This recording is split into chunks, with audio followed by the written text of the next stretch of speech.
Get out. You're nothing but a disappointment." My father's words echoed through our family's luxurious living room, his face red with rage. 28 years old, and what do you have to show for it? Nothing. I stood there, my hands steady despite the storm raging inside me. Behind him, my mother sat perched on our imported Italian sofa, her lips pressed into a thin line of disapproval. The same expression she'd worn throughout my childhood. "I built this company from nothing," he continued, gesturing to the various awards and recognition plaques that lined our walls. "And you refuse to follow the path I set for you. Instead, you waste time with your innovative ideas and sustainable business models." The way he spat those words made them sound like insults. To him they were. "Dad, if you just look at my proposal," I started, but he cut me off with a dismissive wave. "Enough, Olivia. Your brother managed to secure 3 major contracts this month alone. Meanwhile, you're still talking about long-term sustainability and ethical business practices. This isn't some university classroom." My brother Marcus. Of course. The golden child who followed our father's every command, who never questioned the old ways of doing business, who didn't care if their practices were destroying the environment or exploiting workers, as long as the profit margins kept growing. "The industry is changing," I said firmly, refusing to back down. "If Harrison Industries doesn't adapt, out," he roared, making my mother flinch. "Pack your things and get out of my house. Since you think you know better than 30 years of business experience, go prove it. But don't come crawling back when you fail."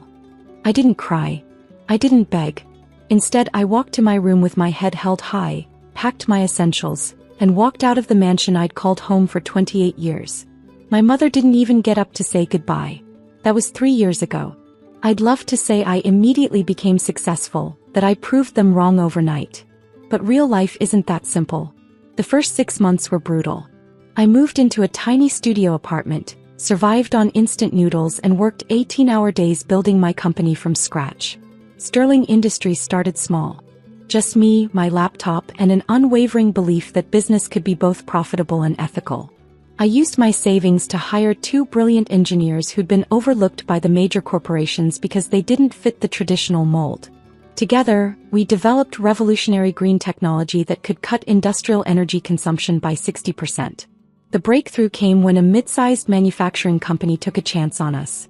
Our system saved them millions in energy costs while significantly reducing their carbon footprint. Word spread quickly in the industry. By the end of our first year, Sterling Industries had grown from 3 people in a cramped office to 30 employees occupying half a floor in a downtown building. By year 2, we had offices in 3 cities and a client list that included some of the biggest names in manufacturing. I made sure to keep my name out of the press. Sterling Industries was known for its innovative CEO, Ms. Evans, but few people knew that Olivia Evans was actually Olivia Harrison, the daughter my parents had thrown away. I followed my family's business news from afar. Harrison Industries was struggling to adapt to new environmental regulations. Their old contracts were drying up as more companies committed to sustainable practices. My father's outdated methods were finally catching up with him. Then came the Maxwell contract. Maxwell Corp was the biggest name in sustainable technology manufacturing. Landing their business could make or break a company. I knew Harrison Industries was desperate to secure it. They needed a win to stay relevant in the changing market. What my parents didn't know was that 6 months ago, Sterling Industries had quietly acquired controlling interest in Maxwell Corp through a series of shell companies. Every major decision, every contract had to cross my desk.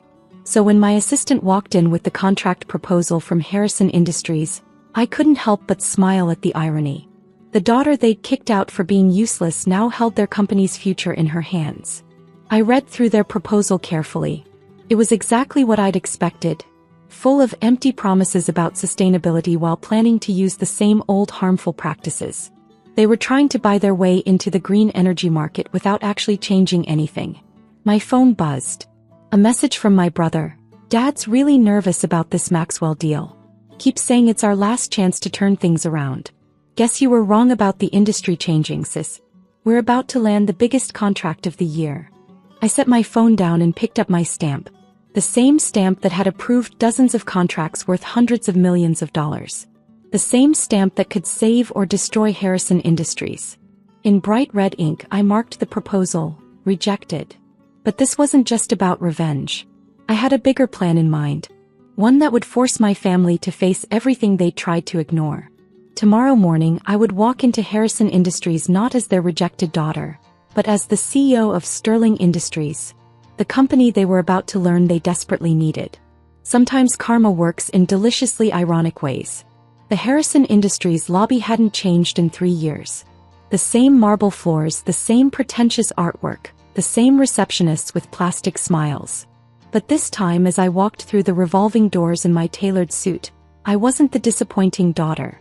I was Olivia Evans, CEO of Sterling Industries. I have a 9 a.m. with the board, I told the receptionist, enjoying how she straightened up at my presence. Everyone in the industry knew about Sterling's success, even if they didn't know who really ran it. Of course, Ms. Evans. Mr. Harrison and the board are expecting you. The elevator ride to the top floor brought back memories. How many times had I stood in this same elevator, clutching proposals my father would never read?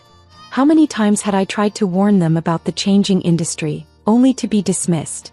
My assistant Sarah stood beside me, tablet in hand. Their quarterly reports arrived this morning, she whispered. They're in worse shape than we thought. The Maxwell rejection hit them hard. I nodded. And the other matter? Done. Our legal team has confirmed we can proceed with the acquisition offer. The boardroom doors opened and I walked into a room full of familiar faces. My father sat at the head of the table, looking older than I remembered. The constant stress of watching his empire crumble had taken its toll.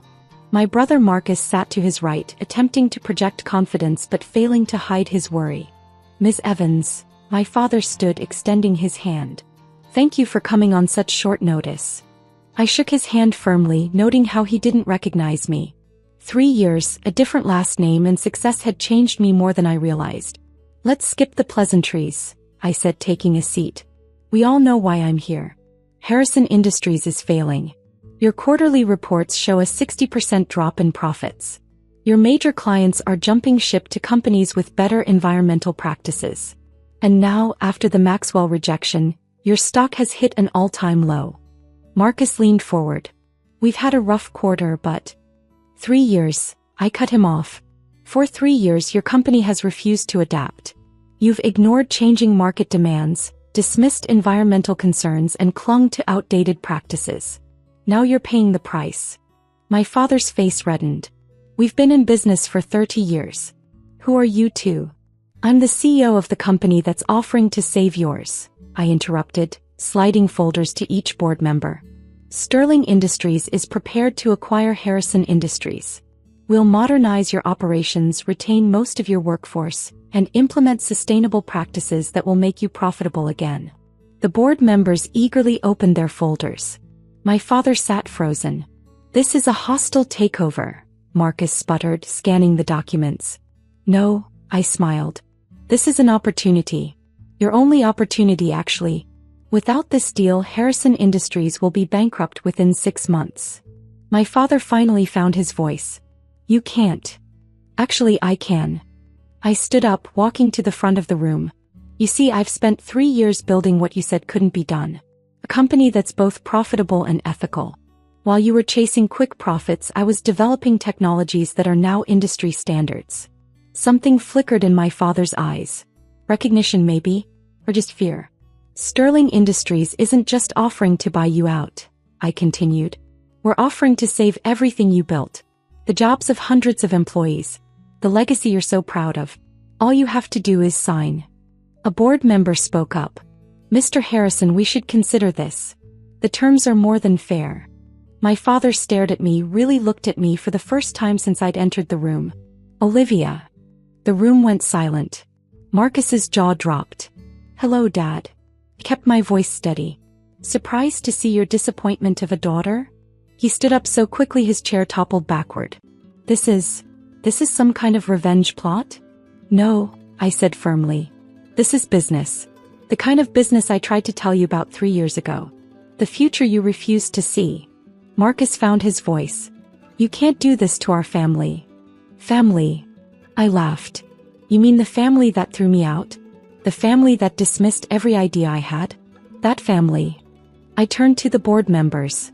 3 years ago, I stood in this room and presented a plan for sustainable technology. I warned that the industry was changing.